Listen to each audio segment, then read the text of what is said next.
Welcome to the Real Film Nerds Podcast. Welcome, Nerdoritos. Nerdoritos. Not Nerdoritos like Doritos. Nerdorinos. I need to do that again. Welcome, Nerdorinos, to Real Film Nerds, episode number 329, Asteroid City. I am one of your people, Mr. Matt Hinshaw, based out of Prescott, Arizona, and with me on a new microphone because he broke the microphone I gave him, or his children did, so he claims. I think he was just doing things he shouldn't have been with his microphone.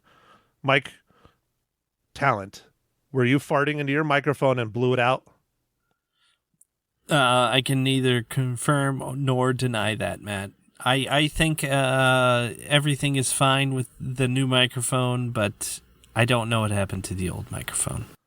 Seriously, dude, I think you were trying to record your farts, and you farted too hard, and the diaphragms just went, nope, gave up. That is a possibility, for sure. It does happen on occasion. Sometimes, it just gets out of control.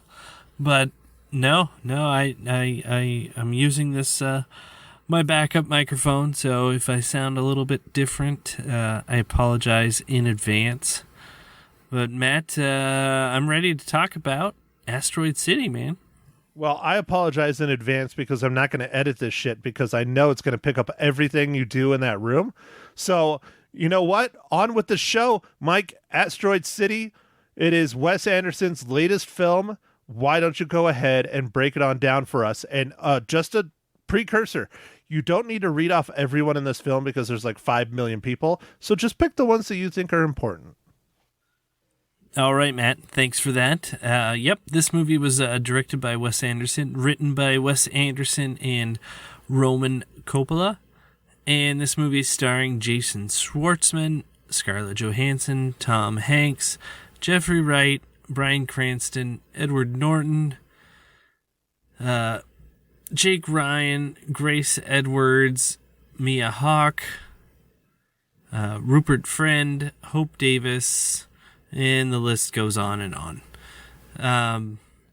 This movie is about following a writer on his world-famous fictional play about a grieving father who travels with his tech-obsessed family to a small rural asteroid city to compete in a junior stargazing event, only to have his worldview disrupted forever. Okay, Mike, so before we get going too hard and fast, I'm changing it up this week. We have yet another giveaway. I think this is 5 or 6 weeks in a row now. So those of you who listen to this podcast and actually email in are getting free movies, at least free movie rentals, possibly sometimes, which that's what this week's is. Mike, let's go ahead and roll into the giveaway this week. What do you think? Yeah, man, that sounds great, dude. What do we got this week? So again, it's from our friends over at Paramount Pictures. The film we're giving away this week is called The Assassin Club. I watched the trailer for it. It looks, lack of a better word, a lot of fun. Lots of action. It's I'll read the business here in a minute, but it's basically about an assassin who is hired to kill 6 other assassins at the same time while they're trying to track him down and kill him. So very, very meta. I don't know. I'm gonna use that word a lot, I guess, this podcast.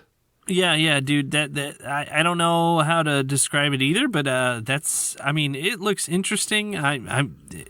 This is right up my alley, dude. I love seeing assassin movies and kind of revenge. It's kind of John Wickian, maybe in some ways. It looks good, dude. I think it'll be fun. Yeah, it looks really, really good. At least the trailers look fantastic. So this is a good one. And this one is coming to us from Redbox.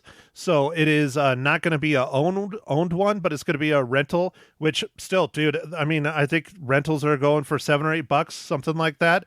So I think it's well worth a watch. Mike, I'll give you a break because you've been doing it over and over and over again. I will do the question this week, and you can email us because Mike finally got our email working right. For those of you who do not know, our email has been working fine, but we just haven't been able to reply properly. So I've had to use other email addresses, and people are like, okay, thanks. Cool. Anyways, Long story short, Mike fixed it. We have email again as far as sending to people, but I think what we should do for our question, email Mike or me or nerds at realfilmnerds.com and tell us your favorite assassin movie that is not John Wick. Oh, dude, that's a great question, dude. Good job, dude. High five. Virtual high five. Virtual high five. You know which one I always loved and thought was just absolutely fantastic. And of course, I'm going to talk about it, and I forget the freaking name of the movie. But the one where they kill, they're hunting down Buddy Israel with Ryan Reynolds when he was really big. All the assassins go after one guy. I'm forgetting the name of it, and I would love to look it up, but I shouldn't. The one with Samuel L. Jackson? Yeah, is Samuel L. Jackson in that? I don't know if Samuel L. Jackson is in it. Ray Liotta and Ryan Reynolds are the FBI agents, and it has a very young Chris Pine. He plays a crazy Nazi. Oh no, I don't. I'm spacing on this movie. Oh, dude, I'm spacing on the name of it so hard. But it takes place in Reno. Not in Reno. Nevada, the California-Nevada border, Lake Tahoe area. Oh, okay. No, I don't think I know this one. Do you want me to silently look it up? Yeah, because you can silently look it up. Ready, set, go. Look it up, Mike. Just Ryan Reynolds or Ray Liotta. It came out, I think, late 90s, early 2000s. It's not like Assassin's Ball. Damn, I'm spending way too much time on this. No, dude, way too much. Keep stalling though. I'm still trying to find it. It's not R.I.P.D., right? No. That's the one with what's his face from Big Lebowski. They're dead ghosts and they're detective ghosts. Yeah, that shit was horrible. Smoking Aces? Yes, Smoking Aces. I always get Smoking Aces and Lucky Number 11 mixed up because they came out around the same time. Anyway, so my pick that I just love, I think it's just a lot of fun, is Smoking Aces. It's fantastic. So, okay, now that I've wasted like 20 minutes on our giveaway, which is fine, Paramount takes care of us. We got to take care of them. I'm going to get down to the business.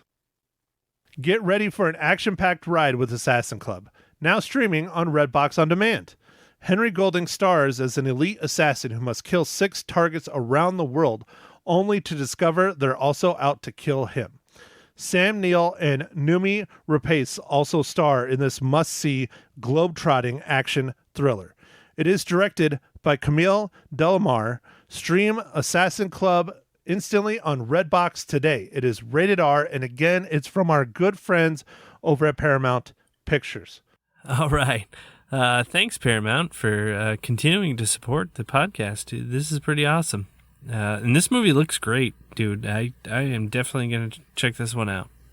So, well, Mike, just go rent it on Redbox On Demand. Oh, of course, dude. Of course, I will. Okay, so now that we have our giveaway done, Mike, let's go ahead and roll into Asteroid City. What are your first impressions of the latest Wes Anderson film? So, Matt, it's kind of, it was a little interesting. I ended up watching this and I was wondering kind of what it was about afterwards. So it made me think, and I like that. I like that it made me think about what was it really about? Because there's a lot of topics that are touched on in this movie, and I don't know.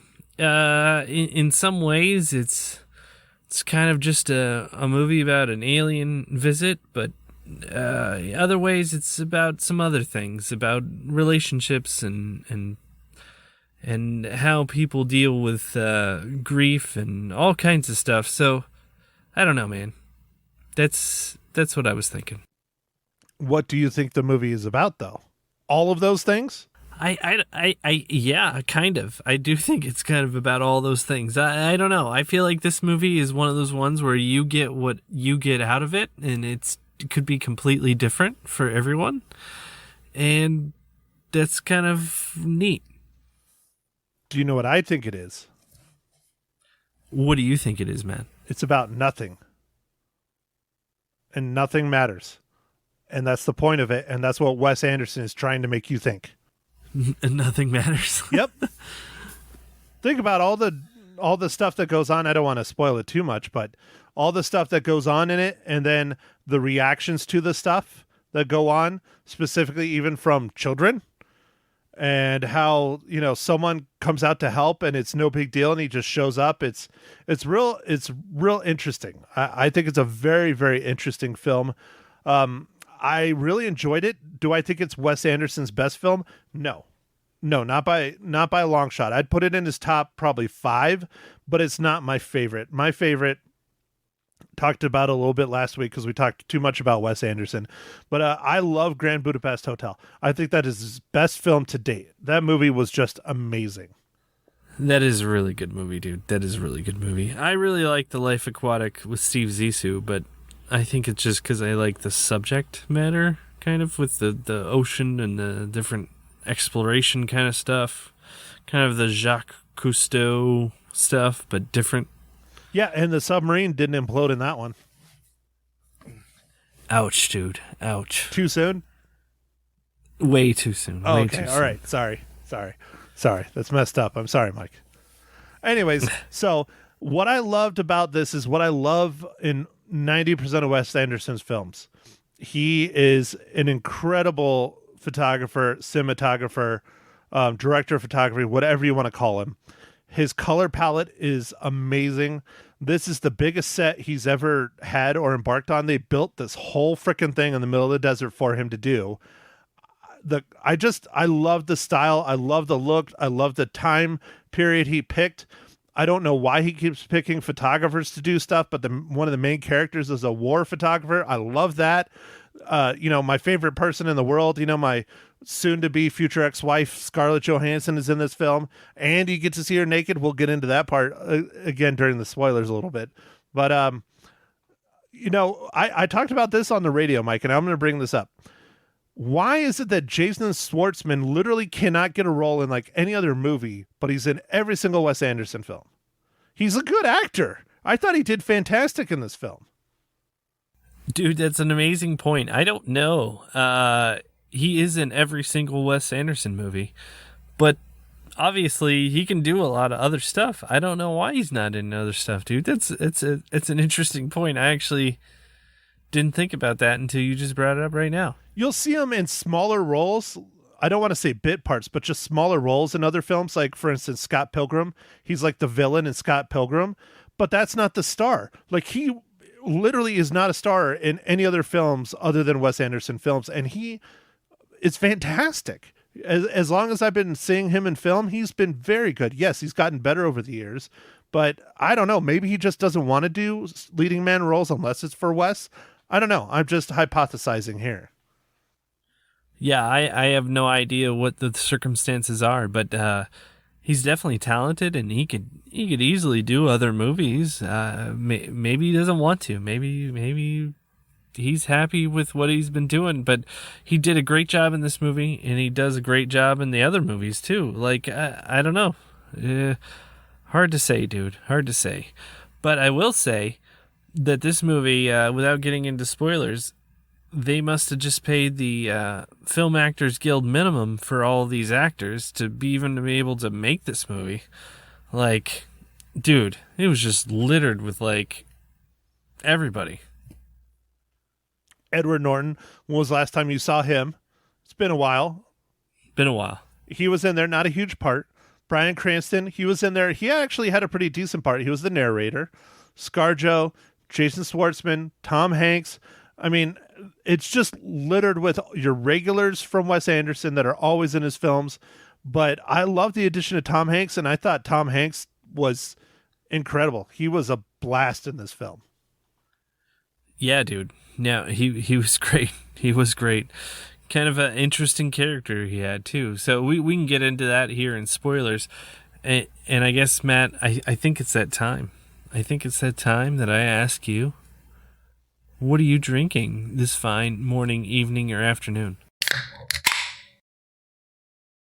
Well, Mike, thank you for asking. So it's been difficult in my career for a while, and it keeps getting more and more difficult. But Mike, so this week I'm drinking a Cutwater Long Island iced tea in a can. Oh, dude, is it still like 19%? 19% alcohol or 90% alcohol? No, it's 14%. Oh, and it's gluten-free too. Oh, it's 14%, and it's gluten-free. Oh, that's nice. The thing I have to say, though, if I'm going to critique this, is there's too much sweet and sour in this thing. It's very sweet, and I'm not a huge fan of sweet and sour, so. Ah, I see. Well, Matt, I am drinking another one of the IPAs. This time it is a Sierra Nevada Big Little Thing IPA. It's an Imperial IPA. Okay, is that the name of the beer or the name that Maggie gives you? No, that's the name of the beer. Okay, all right. Just making sure. Okay, Mike, Yep. so. Good call, Matt. Good call. just need to check that out. Yep. Took a minute. You got it, though, Mike. You got it, though. Took a minute. I know, I'm terrible. I'm sorry. So, all right, here we go. My least favorite segment of the podcast, but your favorite segment of the podcast. Mike, what is this week's just amazing dad joke? I got dad jokes. I don't think they understand, though. Gotta think I'm funny. Other people never laugh, though. Dad jokes. All right, dude, you're going to like this one. It's MCU. Ready? What do you call the security outside of the Samsung store? The security outside of the Samsung store. Guardians of the Galaxy. Oh, yeah, got it, dude. You Dude, looked you that one got up. it. That's an internet one. There was no way in hell that was in the book. That's a good one, dude. Yeah, I like that one. I'll give you that one. I like that one. All right. So that was a good one. Yeah, I'll let that one go, Mike. So, okay, all right. So speaking of the MCU, nice little segue. Oh, yeah. You had your own segue too, Mike. How does Wes Anderson Asteroid City relate to the Marvel Cinematic Universe?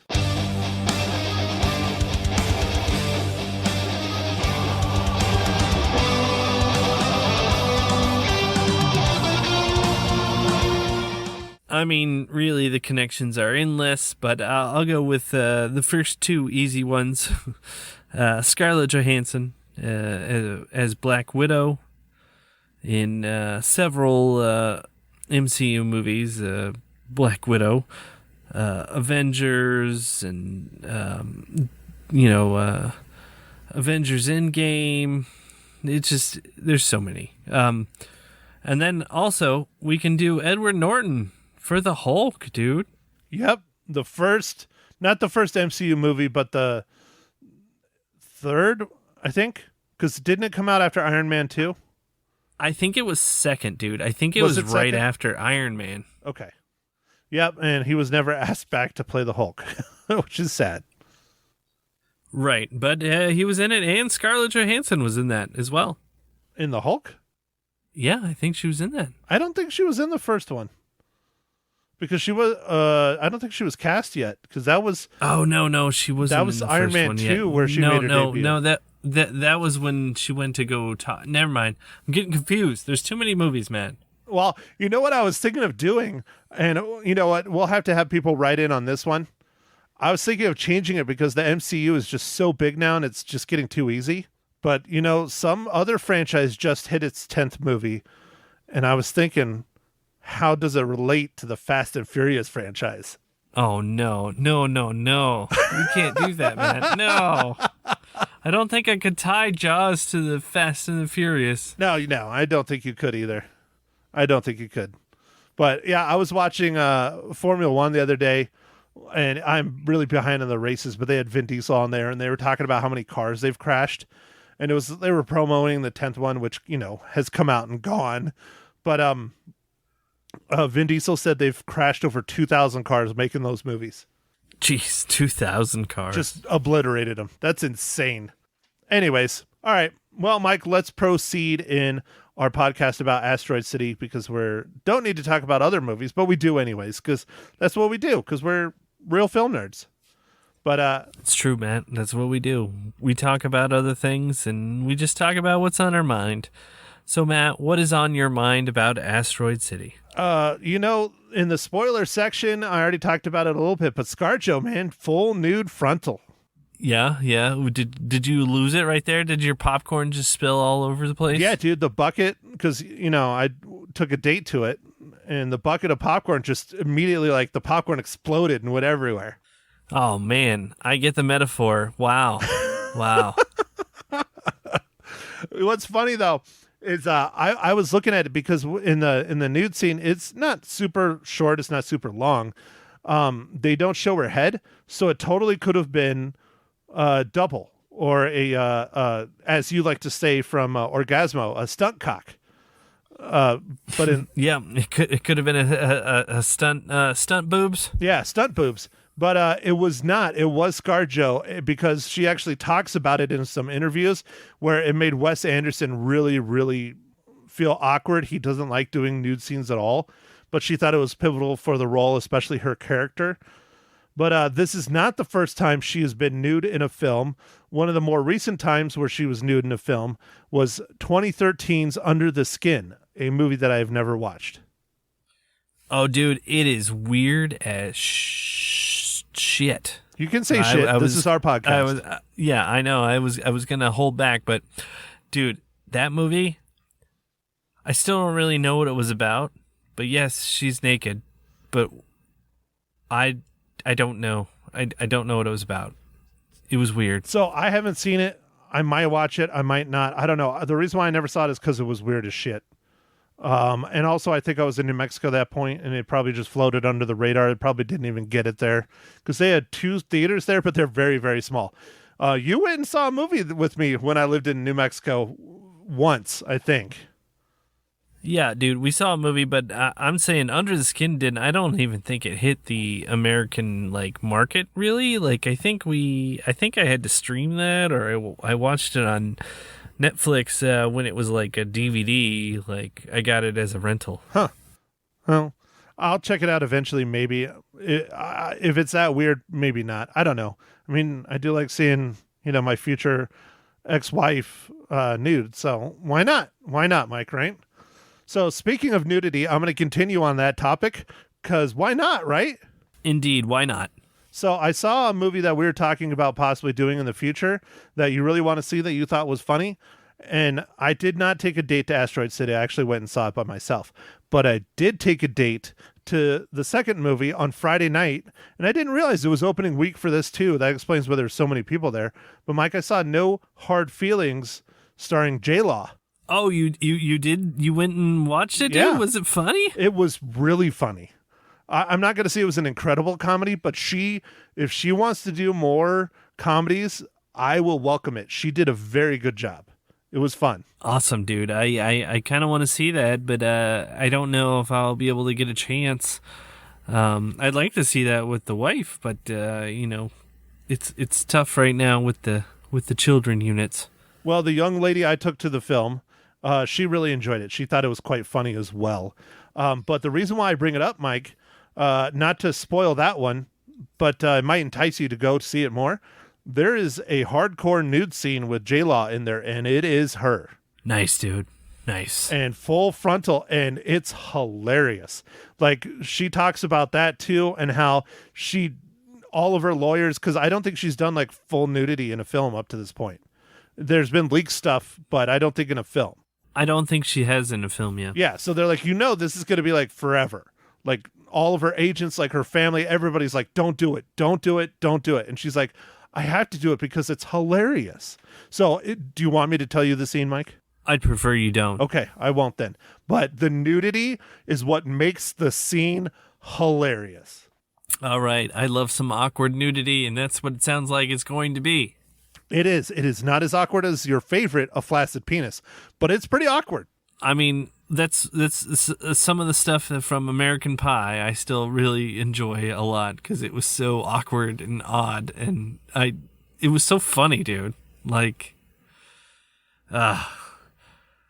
So we'll just tell your mom we ate the pie. Yeah, that's... I wonder, because this is 2 movies, 2 big stars, 2 booby shots, in 1 week, both opening films. I wonder if we're starting to go back. You remember we had this discussion not long ago about how there was not lots of nudity, but you could guarantee to see like a pair of boobs in like an 80s film pretty much no matter what it was. If it was a comedy or if it was a serious film or if it was an action movie, you were going to see a pair of tits. I'm wondering if this is like the start of a trend, Mike. What do you think? I doubt it, Matt, but I mean, you can definitely hope, dude. You can hope that the Free the Boobas movement is back at the theaters, but I kind of lean against that. Okay, all right. Free the tatas. Let them be free. Like, no hard feelings. So, okay, again, we're not talking about Asteroid City again, but Mike, we're going to go back. Asteroid City, we're in our spoilers. We can ruin it. Jeff Goldblum, he's the alien. That was awesome. Honestly, dude, this movie was just a lot of fun. It's weird. It's kooky. It's typical Wes Anderson. It's super meta. Like, I don't have any other way to describe it. It's a movie that starts out talking about a TV show, which is talking about a play being written by the playwright, which is then being acted out in the play, but then also on film all at the same time. It's confusing as shit, and it's hilarious. Did you like the use of black and white and color, man? Oh yeah, that's the use of black and white and color, and also the frame size told you what you were looking at. If you're looking at the film part, or if you're looking at the play part, or if you're looking at the writer part, or if you're looking at the narrator part, that all changed. Yeah, no, I noticed it all, and I was like, wow, that's an interesting way of doing things. I really enjoyed. I mean, he's not really in it that much, but seeing Jeff Goldblum as the alien, like, it was that was neat. Like, I mean, he's in it, but like, you don't know that he's the alien very much until just a quick cut scene.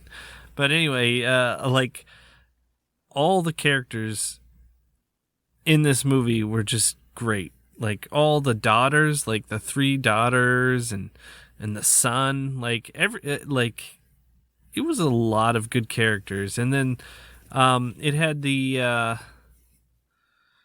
person from Stranger Things, season 3, who worked at the ice cream shop. She was awesome. And she's in season 4. Grace Edwards? Or no, Maya Hawke. Yeah, she was awesome in this. She did a great job. She was like the teacher or whatever, and the interesting country band that was there, and like, I love that little song that kicked off. Oh yeah, when the little kid sang the song. Yeah, what? I don't even remember what they were doing. They were doing homework or something, and they were writing poems, and he wrote a song, which is a poem. Yeah, no, he wrote a song, and it was hilarious, dude. Like, that was great. Like, and it was really well done. Like, it was a fun, like, I was like, not a lot of people would do this, but Wes Anderson would. Oh, of course. What do you think about the how they opened the entire film with the car breaking down? I thought it was good. I thought it was fine. Like, I enjoyed it's ridiculous, but I enjoyed the while they're dealing with the car breaking down situation, what would you call it, gangsters or people, like, there's like a drive by in the road, like, that are shooting at each other. Yeah, well, there's the cops chasing after a hot rodder. Yeah, old 50s style hot rodder. Yep. Yeah, but like, it happens like twice in that scene. It's really funny, dude. Like, really, like, yeah. What did they do? Circle around and do it again? Well, that whole scene just reminds me of my childhood growing up and our station wagon breaking down in the middle of the desert and being stuck somewhere. Now, they didn't stick it up on blocks. We kept it, but still, it just reminded me of that so much. Oh, and then the other thing that I really liked too was the really super intro was following the train into the city and all the stuff that is being shipped by train by the government, and it's all nonchalant, and then it's like nuclear warhead. Yeah, no. No, I feel like there was some like kind of hidden undertone. Well, I mean, not hidden, but undertones of current events and feelings toward them. But yeah, that was interesting, Matt. I love the part where the mechanic's like, well, I've only seen this twice, and one way it's a real cheap part, and the other way, well, we'll see. Well, no, he said it's really expensive, so that's why it ends up like that one. And he points to the one outside on the blocks. It's the same car. Yeah, but like, but I like how he just gives him like, oh, well, yours is a third problem. Yeah, yours is a third problem, and it's worse. And then it cuts to them emptying out the cars that's sitting on blocks outside the shop again. Yeah, no, it was. I don't know. I love the little bungalow things, like the little like apartment things, and like Steve Carell. Oh yeah, I didn't even mention his name, but like Steve Carell's like the manager of like and the weird little like vending machine for property. I loved it. Oh, dude, there's a vending machine for like everything. There's a martini vending machine. There was a real estate land vending machine. There was a vending machine for everything. I thought that was just hilarious because no matter what, they're nickel and diming you all the way to the bank. Yeah. I liked how what was the land? It was like $5 and you got like this plot of land and there was like all these numbers. It was 25 quarters and you got half of a football field worth of land in this one section, and it had all the posts out where the property was and what section it was that you bought. Yeah, no, it was funny, dude. But another fun part was how you're introduced to Steve Carell. One of the families is checking in, and he's like, "Well, your tent's ready." And they said, "Tent?" He's like, "Yeah, it burned down last night." And that's a running gag throughout the rest of the film. They're there for weeks on end. Huge spoiler, but they're there for weeks on end. And here it's still sitting there, burned to a crisp, not cleaned up, not rebuilt, nothing, with a tent next to it. Just hilarious. Yeah, and they keep like sweeping by. Like there's a lot of sweeping shots of the tent. Like, yeah, it's pretty funny, dude. Yeah. This movie just has a lot of, quirky, fun, like the characters are a lot of fun. I feel like Wes Anderson focuses a lot on the characters and you learn more about the characters and that's fun. That's how he does all his movies, though. He's very, very much character driven. Even if the characters have a very small part, like Edward Norton being the writer, he's still extremely well developed, even though you don't see him much. The narrator, played by Bryan Cranston. Yeah, you don't know much about his life, but he still is very well developed. I mean, I think where it gets even more meta and funny is when Bryan Cranston pops up in the film and they're like, "You're not supposed to be here. What are you doing here?" And he's like, "Wait, hold on." He like looks at his watch. He's like, "You're right." And he like slowly like slinks off stage. Yeah, no, that was pretty funny. The one like, time you see him in color and he has a bright blue suit on, not a black suit. That was a lot of fun. It was a fun movie, dude. I like how they're like, I mean, I guess we're giving away things as spoilers, but like when the alien comes to visit and then they get all like locked down and then they finally like let him go and then it comes again and they're like, yeah, that lockdown is reinitiated. Yeah, right. Well, it was weird. He like came and took the asteroid and then he goes and he puts it back. It was very strange. Yeah, well, they like the one guy said he cataloged it. Like he wrote down like there was like weird writing on it, and they're like, "Oh, they just inventoried it. We're good." Okay, see you later. I like how when the alien first appears, they all just sit there, like they don't move, they don't scream, they don't freak out. They just sit there and just watch him do his thing, and then he goes back to the ship and he takes off, and that's it. I liked it too. I thought it was interesting. So, all right, Mike. Well, anything else you want to add about Asteroid City before we get into our reveal of what we're going to review next week? Being from Arizona, I felt that the prop-up cactus were a travesty. We're a travesty. The pop-up cutout saguaros. Yeah, well, dude, he was making fun of the 50s. That's totally what that was. Okay, but I'm still just saying that was just mean. Cardboard cactuses. So that dropped it a whole reel, right? You're like down to like 2 reels now.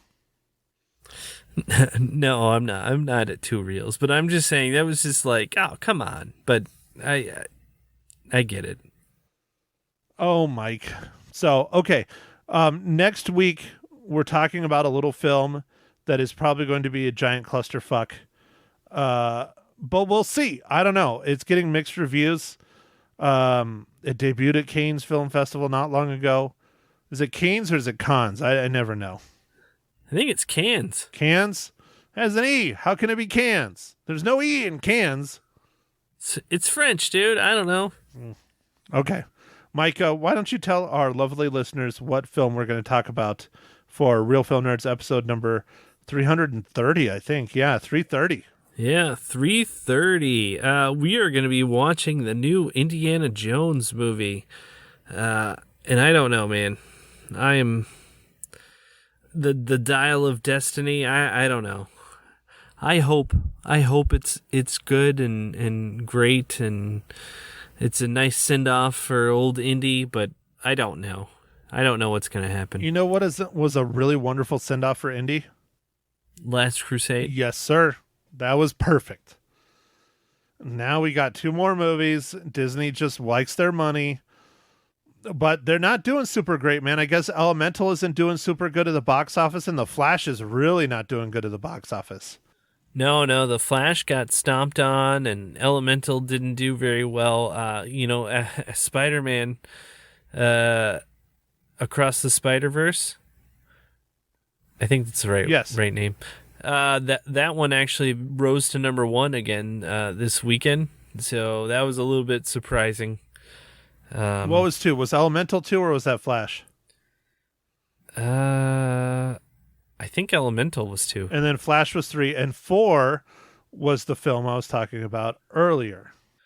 Right. No Hard Feelings, the comedy? Yeah, No Hard Feelings, J-Law. Yeah, dude, that's huge. That's huge. A debut comedy hitting number 4, that's a big deal. Yeah, comedies don't usually do too well, but J-Law, man. It is J-Law, yeah. There was quite a few people in my theater, and they had it in the smallest theater, and it was pretty well packed out. But anyways, okay, Mike, so next week, Indiana Jones and the Dial of Destiny. Hopefully it's not the Dial of Garbage, but we'll find out. How many reels do you give Wes Anderson's latest film, Asteroid City? I'm going to give it 4 reels out of 5. I had a great time with it, Matt. Aliens and asteroids and space and ScarJo. Everything's good. Mike, I concur. I gave it 4 out of 5 reels. I love it. I thought it was very good. It was a lot of fun. It's a little confusing. All the, meta stuff, the play inside the TV show, inside the movie, inside the blah, little much. But I loved the acting. I loved the sets. I loved the cinematography above all else. I thought it was a good movie. I definitely think again, we said this in the last podcast, and I'm going to reiterate this. If you are a fan of Wes Anderson, this is a not miss movie. If you don't like any of Wes Anderson's films, this is not going to make you a fan of his. This is for clearly Wes Anderson fans. Yeah. This is more of the artsy kind of movie. I even had... So normally, Matt, I get a lot of showtimes to choose from for various movies, and this one only had a few. So, the other movies have dominated the theater and, taking all the screens. So I was just glad to be able to see this, but it's definitely not as favored by the movie theaters. Well, I'll show you the kind of dedication Ma Hinshaw has. So our hometown, Mike, did not get Asteroid City at all. The theater there did not get it. And so Ma Hinshaw and my nephew Michael jumped in the car on Thursday night and drove to Tucson to go watch it. Oh, man, wow. That is some dedication right there. But Michael really wanted to see it. He's a big fan of Wes Anderson. My mom wanted to see it, and my mom, if she can go on a trip and get out of the house, especially for several hours, she'll do it. So they went, had a nice dinner, went to the theater. They got home at like 2 or 3 o'clock in the morning because there was a fatal car accident on Highway 90. And so they had to go the back way back through Sonoyta. Oh, man, dude. Wow. Did they go all the way up there and then have to turn around? Oh. Yep. So anyways, we'll talk about that here following this podcast in Ma Hinshaw Loses Her Cookies episode something. I think we're at like 19 or 20. God. 2 podcasts. Just keep going and going and going. There's no killing them, Mike. No killing them at all. Nope. So, all right. Well, I think I am done talking. I've talked enough. You're falling asleep into your IPA, or is it empty? Oh, it's empty, dude. I killed it during the course of this wonderful episode. Okay, so that is why you need to go to bed. So, Mike, why don't you do your thing? All right, everybody. Make sure to enter our contest and tell us your favorite assassin movie that is not John Wick. And, thanks for listening, and follow us on the socials. Facebook, Instagram, and Twitter. And we'll catch you on the next pod. Thanks for listening, everybody. Have a good one. Thank you for listening to The Real Film Nerds. Now, don't forget to follow us on Facebook, Twitter, and Instagram at Real Film Nerds. Now, go out and catch a movie.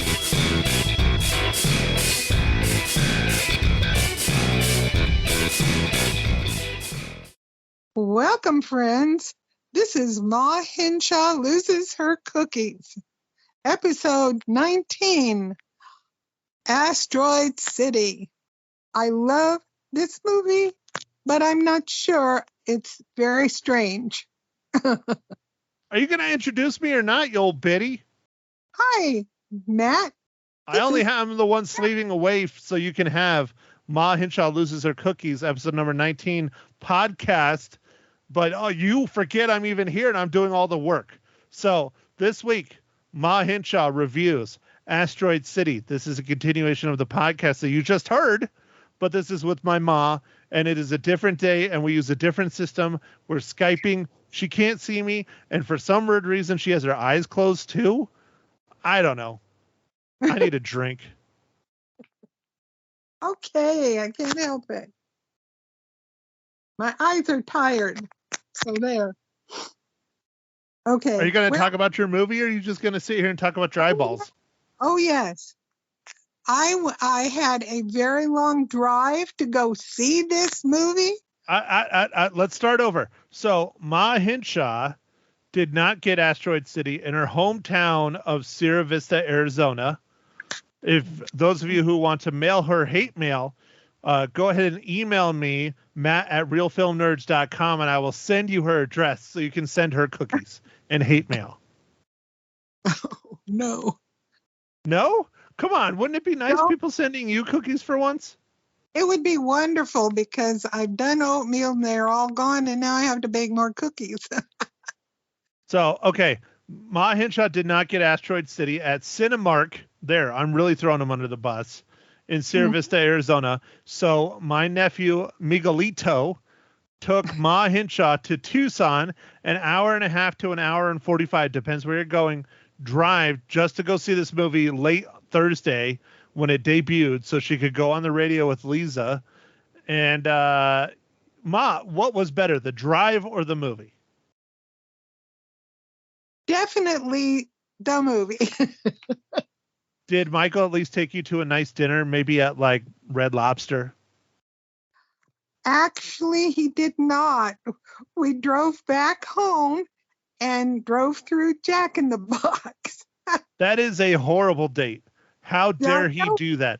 Mom, you're the one that raised that child. You raised him wrong.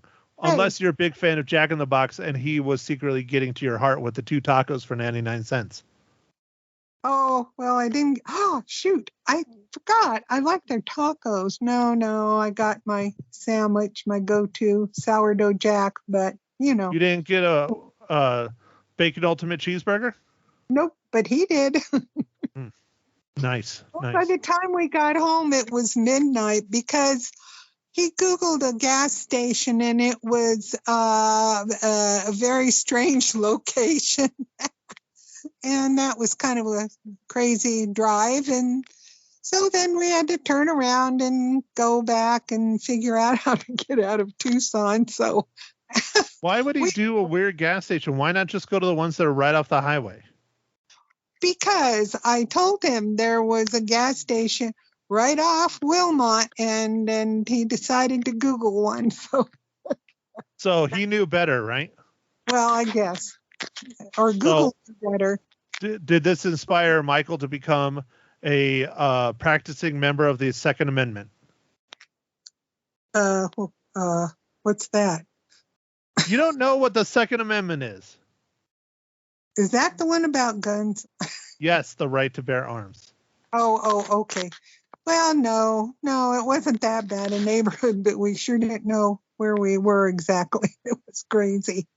Anyway, but I was very thrilled, and I'm not sure what the movie was in Tucson, but they had like 16 different movies. Was it a Harkins? It might have been. It had a huge snack bar thing. They even had pizza and stuff like that. It was great. And he didn't even buy you popcorn or pizza at the movies? What kind of grandchild is this? No, we're frugal. Oh, my butt. He has a job now. He can pay you back for the years of you putting food in his mouth and buying him cars and paying for college. I mean, Mom, let's say it what it is. He's not your grandson. He's your son. He hasn't gotten paid yet, so don't go there. But anyway. He damn well will better be buying you some movie theater pizza in the future. Oh, he will. He will. I'm sure he will. At least he me. And enough about Ma Hinshaw's Wild Ride. Are you going to talk about the movie? We're like 10 minutes in already, and you haven't even said anything about the movie. Well, it was a very strange movie, and it started out with a dude who was writing a play, or I guess he was writing a play. Anyway, it was in black and white and stuff, and then it went to Asteroid City, which was in color, and it was located in Arizona, barren area of Arizona. But that's not true. I think it actually takes place in Nevada. Well, how come they said it was Arizona? Well, I don't think. When did they say it was Arizona? And one of the things I read on it. One of the things you read, but you can't see to read. I can see to read some stuff, but anyway, it kind of looked like around Holbrook, if you want to know the truth, but Holbrook has more trees, I think, than that does. And it was very spot on with the 1950s, the cafe. I used to love to sit on those chairs that go round and round and round. Of course, I was a kid at the time. And the little hotel things that were kind of like little boxes that you stayed in, and I can't think of what they call them. The cars were very 50s awesome. And then it was about a dad who lost his wife and was taking his kids to find the right spot to bury their mom's ashes. That is not what the movie was about whatsoever. And I told you, you don't need to talk about the movie. And also another thing I have to point out, it is driving me nuts. I don't know what you're bumping, but you're hitting something with your microphone. Okay, Ma, so Asteroid City, one of Mike's biggest issues that he had with this film was the cactuses were made out of cardboard. And Mike said as a born and raised Arizonian, although he wasn't born in Arizona, he was born in New Mexico, but close enough. Arizonian or Arizonan? What do we say, Arizonan? Yep. Not Arizonian? No. Like Amazonian? No. Okay. Well, you were the one that was actually born here, but he said as a God-fearing Arizonan, he with good taste can't condone the cardboard cutout saguaros. Oh, but there were lots of things that looked like cardboard cutout stuff. Yeah, but he said he can't condone the cactuses that were cardboard cutouts. All right. I'll cut him some slack there.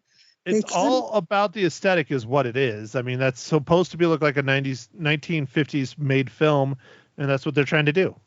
And stop moving your head. I'm not. Oh, am I? You did. You shook it. Oh, well, anyhow, that didn't bother me terribly much, but I don't know. I thought that it was really barren, and then there was the spot where the asteroid landed, which was kind of different, I thought. But the movie to me kind of, you kept wondering, now, where are they going with this? And why are they going here? And why are they going back to the triplets? And then the triplets weren't triplets. He had 3 daughters. They weren't even the same age. Well, no, they weren't. That's true. I shouldn't call them triplets. That's right. The 3 girls. There. Okay. I'm wondering if you're moving your phone or something, because whatever you just did made noise again. Just put it down. Put it down. I can't. I'm sitting in my walker. Oh, Jesus. Okay, well, go. Talk. Make it quick. Okay. Chop, chop. Okay. Anyway, there were a lot of really good actors in this. And Tom Hanks played the grandpa, and he was good. And, of course, I can't leave out ScarJo because I like her better as a blonde, but she was very good. You saw a lot of her. And Jason, and I can't pronounce his name. Schwartzman. Schwartzman. I kept wanting to say Schwarzkopf or something. Anyway, he was very good as the dad. It was, and I don't know. I kept trying to say, well, where are they going with this? And then Bryan Cranston being, did you call him the narrator? That's his title in the film, yes. Yes. Well, anyhow, he was fine, but I'm like, why? It kind of, some of it didn't work together for me, but then I'm old, And, so basically you didn't understand the movie. No, I did understand it. I did. I really did. And I thought it was really cool that the little girls were so, well, the kids, all 4 of the kids were very, very smart. And all 4 of the kids? Which kids are you talking about? The ones that were there for their science projects, or the children that were the daughters of the war photographer? Well, I thought that the children of the war photographer were very smart, along with the other kids. Oh, Lord. Weren't they? They were not the ones. Okay, so they were smart because they all thought they were witches? Well, no, that's right. They didn't think they were that smart, I guess. Oh, and they were trying to raise their mom? Yes. And they were saying potions and all kinds of things to try and bring her back to life, even though she's a Tupperware full of ash. Yes, that's true. So, yeah, they're real swift. It was kind of strange. That's true. Okay. Well, anyway, guys, there was an asteroid in there somewhere. Right? Right. What did you think of the alien?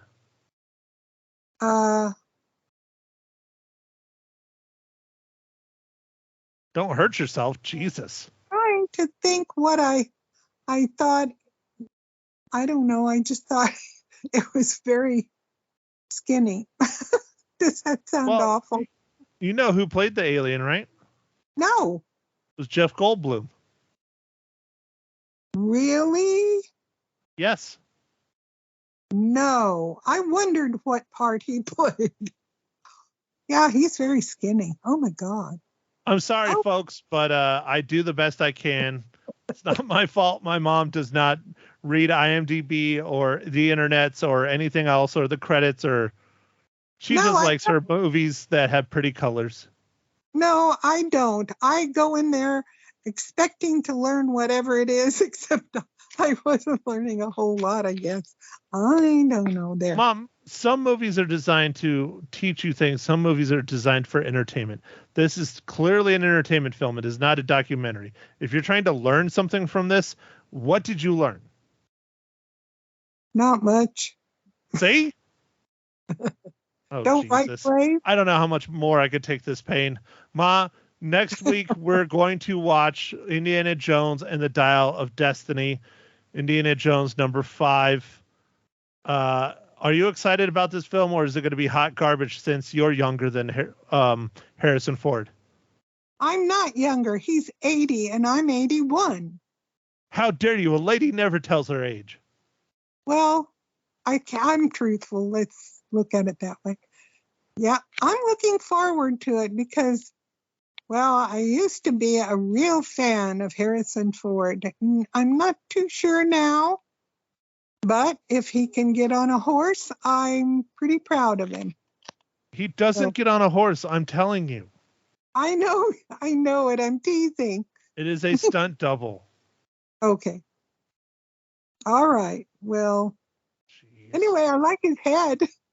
All you do is you just want to see Harrison Ford riding something. That's just dirty, mother. It's dirty. Wow. Oh, dear. Okie dokie.